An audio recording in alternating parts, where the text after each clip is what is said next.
दोस्तों, पहले सोसाइटी ने एक रूल रखा हुआ था कि लड़कियां और औरतें घर में रहेंगी, घर के काम संभालेंगी, बाहर जाएंगी तो घूंघट में जाएंगी, बुर्के में जाएंगी, किसी के साथ जाएंगी, वरना घर में रहेंगी। अपने हस्बैंड के पैर छुएंगी, ये दिखाएंगी, साक्षात करेंगी कि तुम मजबूत हो, मैं कमजोर हूं।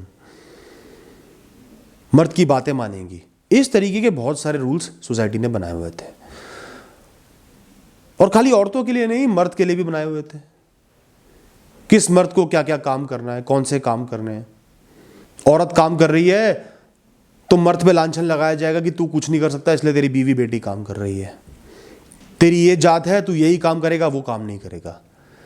इस तरीके से सोसाइटी ने अपने मेंबर्स को दबोचने के लिए, कंट्रोल करने के लिए बहुत सारे रूल्स बनाए हुए थे। क्या हम वो सारे रूल्स आज मान रहे हैं जो 100 साल पहले थे? नहीं मान रहे। लड़का हो लड़की हो, नहीं मान रहे।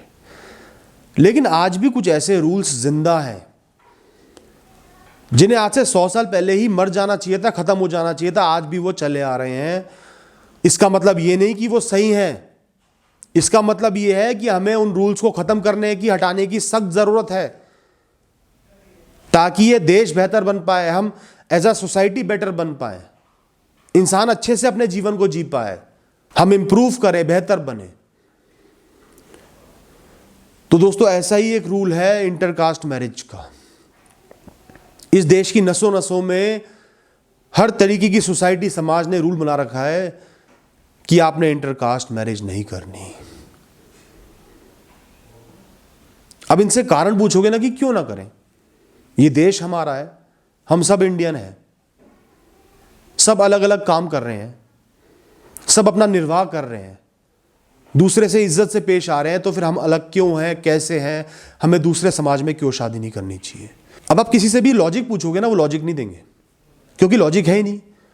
वो आपको देंगे गाली, जलील करेंगे, ब्लैकमेल करेंगे, हम तुम्हारा बहिष्कार कर देंगे, तुम पापी हो, तुम्हारा बच्चा पापी है। क्यों पापी है नहीं पता। दूसरे समाज वाले लोग तुम्हारे बच्चे को खुश नहीं रखेंगे। क्यों नहीं रखेंगे? क्या तुम उस परिवार से मिले हो, उनका रहन सहन देखा है?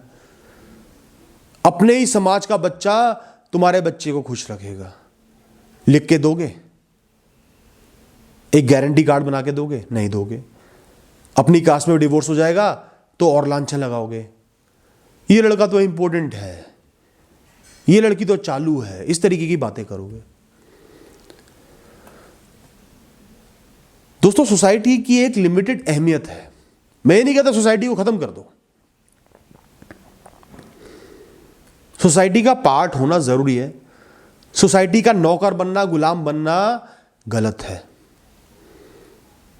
जहां आपको लग रहा है आप सही हो, या बच्चों के माँ बाप से बोलूंगा, जहां आपको लग रहा है आपका बेटा या बेटी सही है, वो एक इंसान से सच्चा प्यार करते हैं, खाली लस्ट इन्फैचुएशन नहीं है, काफ़ी टाइम स्पेंड किया है, साथ पढ़े लिखे हैं, काम कर रहे हैं, एक दूसरे की अच्छाई बुराइयों को समझते हैं, जानते हैं, और वो इंसान जेन्युइन है, आप उनसे मिल लिए, उनका स्वभाव सही लगा, उनका वे ऑफ लिविंग सही लगा, दोनों बच्चे इंडिपेंडेंट हैं, तो इस शादी में क्या गलत है? अपने दिल से पूछो और अपने भगवान से पूछो कि इस शादी में क्या गलत है, जवाब एक ही आएगा कि कुछ भी गलत नहीं है। सोसाइटी से पूछोगे तो वो 100 गलतियां गिनवा देंगे, क्योंकि उनका काम धंधा ही यही है। सोसाइटी के प्रेशर में आके बच्चे को ब्लैकमेल करके, या कई लोग तो जान से भी मार देते हैं, क्योंकि सोसाइटी से डरते हैं ना, कायर होते हैं ना, इसलिए। तो सोसाइटी से डर के अपने बच्चे का जीवन आपने बर्बाद कर दिया, और उसके साथ साथ 2 और जिंदगी बर्बाद कर दी, जिससे वो प्यार करते थे और जिससे आप उसकी शादी करोगे।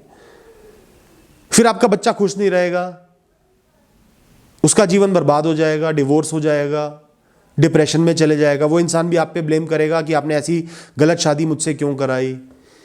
वो तीसरा इंसान भी दुखी रहेगा। कुछ साल बाद आप रियलाइज करोगे कि मैंने इतना बड़ा पाप कर दिया, गलती कर दी, उस सोसाइटी के लिए जिसको कोई फर्क ही नहीं पड़ता कि आप जिंदा हो मर गए। आपके बच्चे ने सुसाइड कर लिया तो भी वो आपका मजाक उड़ाएंगे। आपका बच्चा डिप्रेशन में है, उस इंसान को छोड़ के वापस आ गया तो भी आपका मजाक उड़ाएंगे, लांछन लगाएंगे, क्योंकि उनका काम धंधा ही यही है। वो आपकी हेल्प कभी नहीं करेंगे।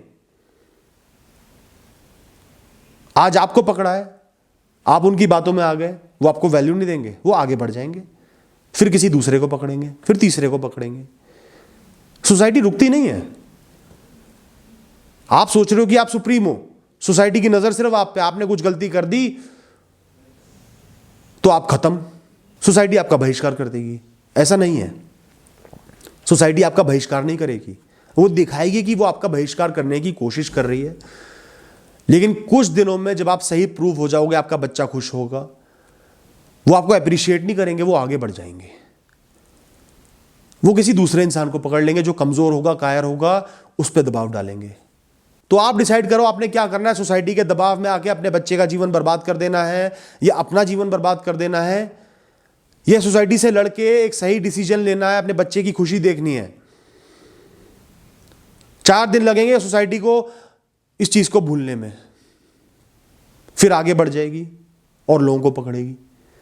जीवन भर की खुशी और 4 दिन सोसाइटी की गालियां, क्या चुनोगे? अपना बच्चा महत्वपूर्ण है, जिसको पैदा किया है, अपने हाथों से पाला है, पोसा है, बड़ा किया है, या सोसाइटी के वो 4 लोग जरूरी हैं जिनका काम ही दूसरों पे लांछन लगाना है, मजाक उड़ाना है, जलील करना है? तो आज अगर आपको समाज के 4 लोग कुछ वार्निंग दे रहे हैं, हम तुम्हारा बहिष्कार कर देंगे, तुम्हारे घर नहीं आएंगे, ये नहीं करेंगे, वो नहीं करेंगे, ये 4 लोग सिर्फ 4 दिन की बातें करते हैं, इससे ज्यादा की इनकी औकात ही नहीं है। 4 दिन बाद सब भूल जाएंगे। किसी को पैसे की जरूरत होगी ना, और आपके पास पैसा है, भीख मांगते हुए आ जाएगा। आप किसी काम के निकल आए, सब भूल के आ जाएंगे सब लोग। और ये मैंने खुद देखा है, बहुत सारी शादियां मैंने ऐसी होती हुई देखी हैं जब सोसाइटी ने बहिष्कार किया और बाद में सोसाइटी के रूल्स ही चेंज हो गए। जब वो शादी सक्सेसफुल हो गई तो सोसाइटी ने अपने रूल ही चेंज कर दिए, क्योंकि हर इंसान को दिख रहा था कि सोसाइटी गलत है और वो लोग सही प्रूव हो गए, तो सोसाइटी ने अपने रूल चेंज कर दिए। और जहां रूल चेंज भी नहीं किए, वहां उस चीज को, उस डिसीजन को एक्सेप्ट कर लिया और आगे किसी को पकड़ लिया। जो कमजोर हो उसका शोषण कर दिया। डिसीजन आपका है। कायर बनोगे, कमजोर बनोगे, सोसाइटी आपको सप्रेस कर देगी, आपका जीना हराम कर देगी। मजबूत बनोगे, सही रास्ते पे चलोगे, सही चीजों को सुनोगे और गलत चीजों को नहीं सुनोगे, सोसाइटी आपकी इज्जत करेगी। 4 दिन के लिए अगर आपसे अलग भी हो जाएगी, फिर वापस आ जाएगी, दुम हिलाते हुए पीछे घूमेगी, बशर्ते कि आप स्ट्रांग हो और समझदार हो।